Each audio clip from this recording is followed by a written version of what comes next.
Well, hello, and welcome to the Reformed Review. I'm Pastor Kevin O'Connor from Oak Grove Baptist Church, and I have a great little Bible here that I want to show you. This is the King James Study Bible Atlas Edition. As the title suggests, it has lots of atlases throughout this edition. So when you're reading through that, one thing that came with it, and I don't know if it's original to this, okay, but I have a map of the Holy Land in the time of Jesus. I'm almost certain this did not come with it. I've had it for a few months, and I'm pretty sure I got this given to me. But I may do like an overhead of this map sometime, just to kind of go over this map. It may have a date on it. I want to see if it does, because does not have a date on it from when it was produced. So this is from Jews for Jesus, but I wanted to show you this Bible first of all. It's a hardback. I do have quite a few hardbacks. I even kept the slipcase, which is really odd. I don't normally keep a half of a slipcase like this, but I do like it. I want to read just a bit of the features on this Bible. If you can see, it's cloth over board, and there's the spine. King James Version, the King James Study Bible, Atlas Edition. It's by Barber Books. I want to read just a minute the slipcase for you, because I'm going to show you the inside. It gives you book-by-book introductions, more than 6,000 study notes. It has a dictionary and a concordance, words of Christ in red, subject headings, full color maps, timelines, and thumb indexed, which is really nice. The thumb indexes are really nice. Some of the features on the inside of the slipcase that it doesn't say, it has 56 pages of full color maps, including the Holy Land today, the Near East during the time of the patriarchs, the Exodus from Egypt, the tribal allotments of Israel, the extent of David's kingdom, exiles returned to Judah, the Greek Empire, the prophets of Israel and Judah, Jesus' ministry in Galilee and beyond, the nations at Pentecost, Paul's missionary journeys, the churches of Revelation, and many more. Has 8 pages of timelines comparing biblical and world events. That is a neat part of this Bible. I don't remember where all of this is. If you want to look, there is the thumb indexing.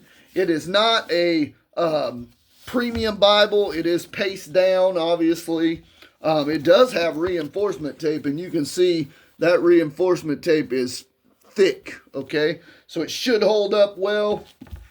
I want to see if there's evidence. I'm pretty sure it's Smythsonian, given where we are in today's age of Bible making, but I want to try to find some overcast stitching if I can, okay?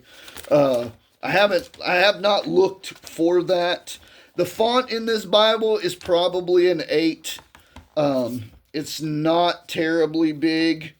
It is actually, it's readable as long as I have my glasses on. I can read it without them, so it's probably about an 8-point font. Normally I can read about an 8-point font. The notes are a little smaller. I want to give you a quick example of what we're looking at. That's your text, and that's your notes, both sides. It is a red letter edition. The red letter is not bad. It's actually more like a deep burgundy. Not quite it's not bright, so I like that. I like it a little less bright. But here's the timelines are right in the back of this Bible. After your dictionary and concordance, you have a timeline here. If you want to pause the video, if you want to zoom in on that and look at it, you have timelines in the back here that are talking about Bible events and world events. Birth of Abraham, 2166. Birth of Ishmael, 2080. Birth of Isaac, 2066. Birth of Jacob, 2005. And then on the other side, for world events, at this same time, it says Zergit built in Ur, or Ur. Okay? It has several of these timelines. It starts at creation to 2200 BC, 2200 BC to 1500 BC, 1500 BC to 1000 BC, 1000 BC to 750 BC, 750 BC to 500 BC, 500 BC to 400 BC, 400 BC to 1 BC, and then 180 to 100 AD. So you have the New Testament era to finish that off. Here is, let's see if we can throw up some more of the full page maps. Now, right here in Luke, it has a full colored map of Ezekiel's vision, okay? And then, you normally, anytime you come upon a map, if you find a map, what you're going to find is about 5 or 6 pages of maps, okay? In this one, right after Ezekiel's vision of Israel's new boundaries, you have the prophets of Israel and Judah, and it shows you where they live, the areas in which they live. That's this map right here. Shows you the areas in which they lived. You can zoom in on that. I can't really do that with this camera where it sits. Then you have the Holy Lands in the time of Jesus. You have the Last Supper, Jesus' arrest, trial, and crucifixion, and obviously they give you maps for that. And you have some New Testament maps there. There's plenty more maps in here, even when you're in the Old Testament. And I want to kind of show you. Let's see if we can find the very first set of maps in here. Because they are sporadically placed. If I was gonna, they're not placed right at events that you're looking for. They're the first set of maps. Okay, the very first set of maps that you come to are in Numbers, right after Numbers 24, and it gives you a whole set of maps. All of those are map pages. This one says the Holy Land today. So, I mean, here we are, the Holy Land today, except for we're in the book of Numbers. And then it says the geography of the Holy Land. Then you turn it, it says the lands of the Bible today. And which is, I mean, like I said, it gives the feel, it gives the impression of being sporadically placed. Okay? I'm not knocking it. I'm not saying there's anything wrong with it. I just think it from a usefulness standpoint, if I was looking for things like this would be more toward the end of the Bible and not necessarily toward the beginning of the Bible. But that's how they made it. After that, you have nations of the ancient world, descendants of Ham, descendants of Shem, descendants of Japheth, the setting of Job, which is a great little, debate, because I'm not sure that it gives you that kind of information. I will read this part of the map. It says Job's livestock was seized by Sabine raiders from the southeast and Chaldean raiders from the east. So they're giving you routes where Job was possibly in between these two places, okay? You can pause that and look at it if you want. But that's where the first set of maps are. After you have the Job map, you get into the Near East during the time of the patriarchs. Has Ur to Haran, Haran to Canaan, Canaan to Egypt, obviously, the places where Abraham went. It says Canaan during the time of the patriarchs. So now you're going to get Abraham's journey. It says attack route of 4 kings, return route of 4 kings, Abraham's pursuit of the 4 kings, Jacob's entry into Canaan, Esau's pursuit of Jacob, has allied